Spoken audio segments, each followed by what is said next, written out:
سلام دعنا هبلنا تخطاتلتي أقسماوان مراخب حفاش AMN نزي ساعات تتسنادو زيناتات انه فلما كان دغندي ندبتاتينا أب تقرأي بزوح كنزاب سلازن كساغس بزوح زي حقاوي تكبارات كفتزام يقبر الليلهم بريزيدنت تحدث ورد بتأمدو كتبار زخل سغاي هزبن ممنمان بوليتيكان تغارو كام زي هلو تفليتو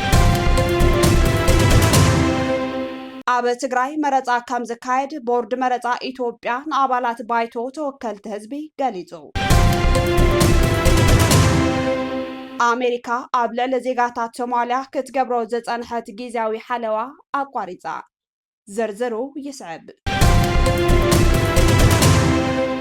أب تقرأي بزوح جنزاب سلازن كساقس بزوح زي حقاوي تكبارات كفتزام يقبر الليلهم بريزيدنت تحدث ورد مخانو دما كابتب تقرأي زين كساقس زلو جنزاب حزب تقرأي يخون منقستي تتقامي كونان دما يلوم أب تقرأي زشكركار زلو جنزاب نتقرأي زدحن انت خوينو أب فابريكاتات إنفستمنتن كوعل معيدوم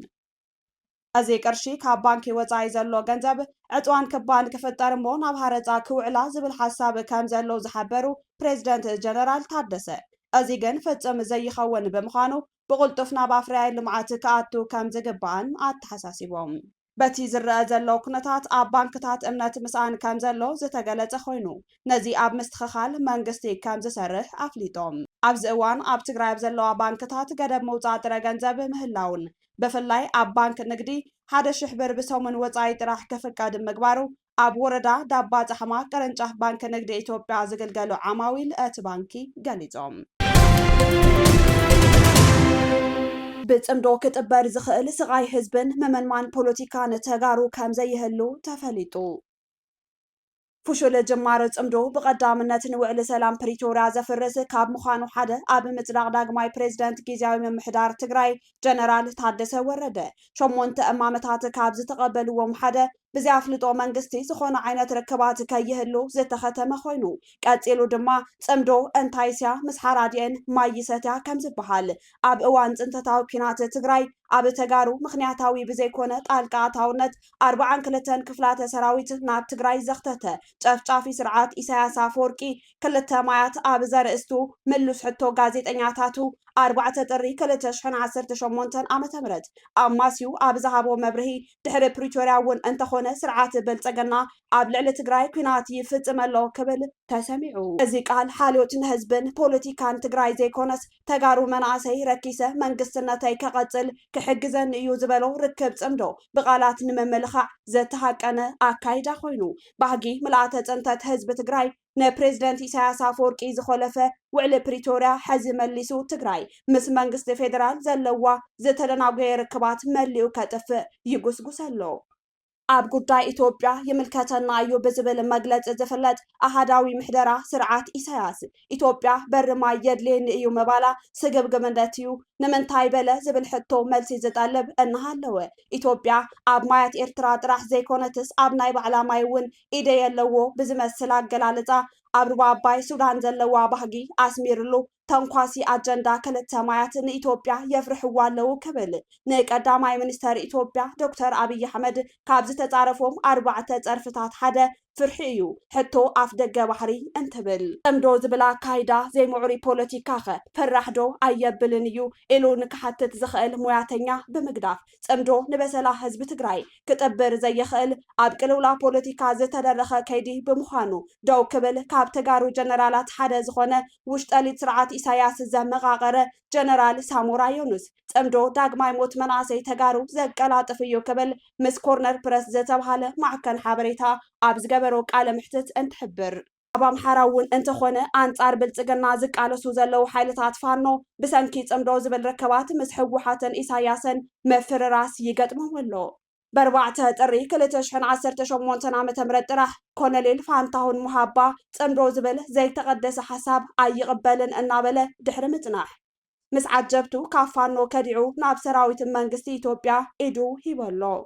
ስርዓት ኢትዮጵያ እውን እንተኾነ ኣብ ውሽጢ ሃገር ማለት ኣብ ትግራይ ብሰንኪ ዝኣወጆ ፀንተታዊ ኩናት ዝተመዛበሉ ህዝብታት ቆላሕታ ብምኽልካል ማያት ቀይሕ ባሕሪ መቆማቱ ንዝፈጥሮ ጎናዊ ምጽማድ በሪ ዝኸፍትን ንሓገዝን ፍትሕን ዝጠልቡ ህዝብታት ድማ ኣብ ክንዲ ህዝቢ ማይ ዘቐድም መራሒ ከብሎ ይገብሮም ኣሎ። ናይዚ መርኣያ ድማ ውድብ ናጽነት ትግራይ 5 ጥሪ 2018 ዓ.ም ኣብ ዝሃቦ መግለጺ ንሕና ንኢትዮጵያ ቀባጢርና ሃገርና ክንገብር ምኽንያት የብልናን ክብል ጉዳይ ትግራይ ምስ ኢትዮጵያ ምቕጻልን ዘይምቕጻልን ኣተሓሳሳብነቱ ገሊጹ። ስርዓት ኢሳያስ ኣይኮኖን ዶ ሎሚ ብቑሉዕ ጽንተታዊ ኩናት ኣብ ልዕሊ ህዝቢ ትግራይ ኣውጁ ብጽምዶ ክእመን ኣብቲ ህዝብታት ትግራይን ኤርትራን ንሓርነቶም ኢሎም ኣንጻር ስርዓት ደርጊ ብሓባር ኣብ ዝቃለስሉ ዝነበሩ እዋን እውን እንተኾነ ካብ ኣፍ ሞት ድርቂ 1977 ዓ.ም ክሃድም ዝተጓዓዘ ህዝቢ ትግራይ መሬት ኤርትራ ረጊጹ ንሱዳን ኣይሓልፍን ብምባል ሞት ዝፈረደ ስርዓት ምዃኑ ዝዝከር እዩ። ኣብ መቐለን ካልኦት ዓበይቲ ከተማታት ትግራይን ዘተኣታተወ ናይ ኢቲኬቲንግ ናይ ህዝቢ ድሌት ዘማልአ ኣይኮነን ብምባል መንገድን መጓዓዝያን ከተማ መቐለ ነፂግዎ። እቲ 2 ዓመት ሓሊፍዎ ዘሎ ኣገልግሎት ትኬት ተጓዓዝቲ ብተሽከርከርቲ ኣብዚ እዋን ተቐባልነት ክስአን ቃላዊ ተቃውሞታት እንትበጽሖ እቲ ቴክኖሎጂ ንህዝቢ ስለ ዝጎድእ ከይኮነስ ንመስርሕ ምጥፍፋ ዘይጥዕም ምዃኑ እዩ ዝብል ቴክኖሎጂ ንግልጽነትን ተሓታትነትን ስለ ዘቃልዕ ነቶም ብብልሹ ኣሰራርሓ ክነብሩ ዝለመዱ ሰባት ዓብዪ ስጋት ኮይንዎም ከም ዘሎ ዘመላኽት እዩ ክብሉ ተጓዓዝቲ ካብ መቐለ መስመር ሽረ ገሊጾም። ቴክኖሎጂ ምቅዋም ማለት ብግልፂ ብልሹ ኣሰራርሓን ስርቅን ንክቕፅል ምፍቃድ ማለት እዩ ዝበሉ እቶም ወሃብቲ ርእይቶ ብኻልእ ገጽ ኣብ መናሃርያ ዝተኣታተወ ቴክኖሎጂ ኢቲኬቲንግ ኣብ ትግራይ ንዘጋጠመ ዕንወት መሰረት ዘይገበረን ምስ ዝምልከቶም ኣካላት ዘተን ምርድዳእን ዘይተገበረሉ እዩ ኢለን ሓላፊት ቤት ጽሕፈት መንገድን መጓዓዝያን ከተማ መቐለ ወይዘሮ ሓያት ከድር እቲ ዝተጀመረ ግልጋሎት ኢቲኬቲንግ ንጹር ብዝኾነ መንገዲ ህዝቢ ክፈልጦን ሕግን ኣሰራርሓን ተኸቲሉ ክኸይድ ኣለዎ እምበር ምውፅኡ ዝቃወም ኣካል የለን ዝበላ ወይዘሮ ሓያት ኣገባብ ኣሰራርሕኡን ኣፈጻጽሙኡን ግና ምስ መንግስታዊ ምሕደራ ተማዕራሪው ሕጋዊ ብዝኾነ መንግስቲ እናተኸታተሎ ክመርሖ ብዝኽእል መንገዲ ክኸይድ ኣለዎ ክብላ ገሊፀን። በቲ ግልጋሎት ኢቲኬቲንግ ካብ ሕብረተሰብ ዝእከብ ዘሎ እቶት እቲ መናሃርያ ተጠቃሚ ዝኾነሉ ኩነታት ንምፍጣር ምምሕዳር ከተማ መቐለ ትኹረት ሂቡ ክከታተሎ ይግባእ ኢሎም። ህዝቢ ብንእሱ ዝፈልጦ ታሪፍ መጓዓዝያ ዝወፀለን መስመራት መጓዓዝያ ግን ልዕሊ ዓቐን ክፍሊትን በዝሒ ተሳፈርቲ ሒዘን እንትጓዓዛ ዓገብ ዝብል ይምልከተን ዝብል ኣካል ከም ዘይርከብ ናይ ኩሉ ግዜ ተግባር መንገድን መጓዓዝያን ትግራይ ምዃኑ ዝፍለጥ እዩ።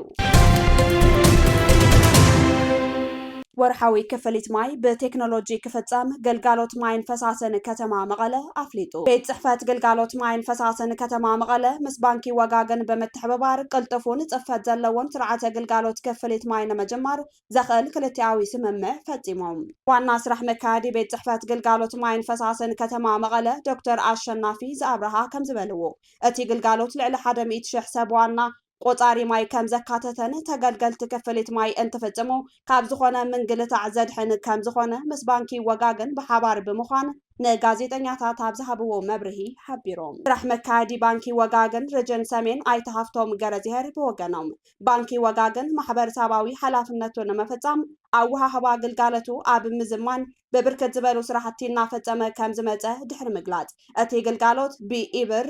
ሞባይል ባንኪንግ ዝኣመሰሉ ዲጂታል ግልጋሎታት ኣቢሉ ከም ዝሳለጥ ድማ ሓቢሮም። እዚ ስርዓተ ወሃህባ ግልጋሎት ክፍሊት ማይ ንክፍለ ከተማ ኩሓ ሓዊሱ ኣብ ልዕሊ 22 ከተማታት ትግራይ እናተወሃበ ከም ዝጸንሐ ዝሓበሩ ኣይተሃፍቶም ካብ ዕለት 12 ጥሪ 2018 ዓ.ም ጀሚሩ ድማ ኣብ መላእ ከተማ መቐለ ተፈጻሚ ከም ዝኸውን ገሊጾም። ተገልገልቲ ወርሓዊ ክፍሊቶም ዝገልጽ መልእኽቲ ናብ ሞባይሎም ከም ዝበጽሖም ዝሓበሩ ኣይተሃፍቶም ክፍሊት እንትፍጽሙ ድማ ብሞባይሎም ኣቢሎም ክኸፍሉ ከም ዝኽእሉን ካብ ዝሓሊፉ ድማ ኣብ ቀረቦም ናብ ዝርከብ ባንኪ ወጋገን ብምኻድ ብቐሊሉ ክኸፍሉ ከም ዝኽእሉ ኣረዲኦም ክብል ሓበሬታ ንርከበን ከተማ መቐለ ገሊጹ።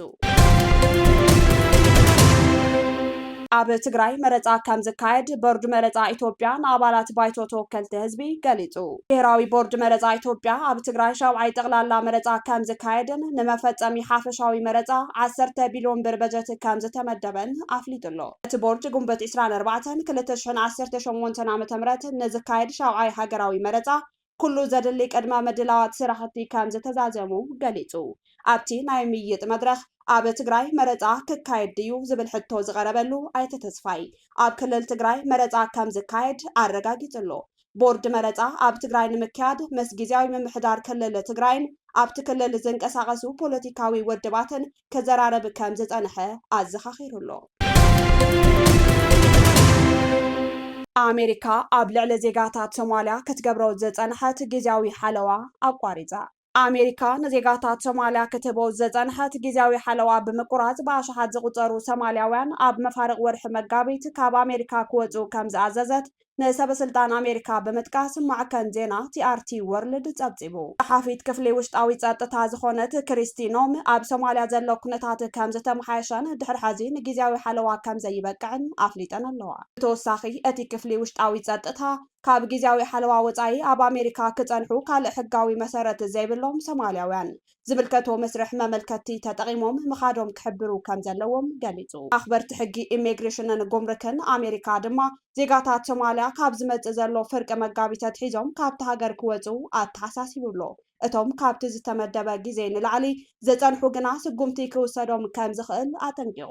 ኣገልግሎት ዜግነትን ኢሚግሬሽንን ኣሜሪካ ኣብዚ እዋን 2471 ዜጋታት ሶማልያ ጊዜያዊ ሓለዋ ዘለዎም ኮይኖም ብተወሳኺ 1383 መመልከትታት ኣብ ምጽራይ ከም ዝርከቡ ገሊጹ ጊዜያዊ ሓለዋ ቲፒኤስ ንብቑዓት ዜጋታት ካብ ምስጓግ ዝከላኸለሎምን ኣብ ዓዶም ኣሉታዊ ኩነታት እናሃለወ ኣብ ኣሜሪካ ብሕጋዊ መንገዲ ክሰርሑ ዘኽእሎምን እዩ ትራምፕ ኣብ ልዕሊ እቶም ኣብ ኣሜሪካ ዝርከቡ ሶማልያውያን ጽቡቕ ኣረኣእያ ከም ዘይብሉን ብተደጋጋሚ ክግለጽ ምጽንሑ ዝዝከርን ትኸውን ምስ ገበንን ምትላልን ብምትሕሓዝ ካብቲ ሃገር ንክወጹ ድፍኢት ክገብር ምጽንሑ ይፍለጥ ካብ ኣኽሱማውያን መራኸቢ ሓፋሽ ናይዚ ሰዓት ዜናታት ክትከታተሉ ጸኒሕኩም ንምክትታልኩም ነመስግን ምስ ዝተረፉ መደባትና ሰናይ ጊዜ